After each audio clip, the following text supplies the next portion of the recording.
Geographical boundary ಅಲ್ಲ.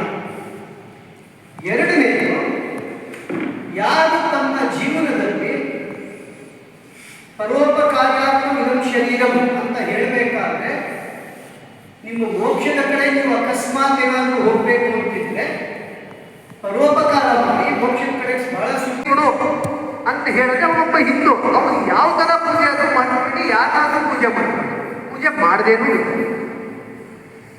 ಚಾರ್ವಾಕ ಅಂತ ನಮ್ಮ ದೇಶದಲ್ಲಿ ಮಹರ್ಷಿಗಳು ಹೋಗ್ತಿದ್ದಾರೆ. ಚಾರ್ವಾಕ ಸಂಪ್ರದಾಯದವರೇ ಇದ್ದಾರೆ. ಬದುಕಿರೋ ತನಕ ಚೆನ್ನಾಗಿ ಬದುಕಿ ಸಾಲ ಮಾಡೋದಕ್ಕಾಗಿ ಕೇವಲ ದೇವರಿಂದ ಅಂತ ಹೇಳಿದಕ್ಕೆ ಅವನನ್ನ ನಾವು ಸಾಯಿಸ್ತಿರ್ಲಿಲ್ಲ. ಮನೆಯವರು ಪಾಪ ಯಾರೋ ಒಬ್ಬರು ದೇವರ ಮಗ ಅಂತ ಹೇಳೋದಕ್ಕೆ ಮನೆಯವರು ಸಾಯಿಸಿರ್ತಿಲ್ಲ.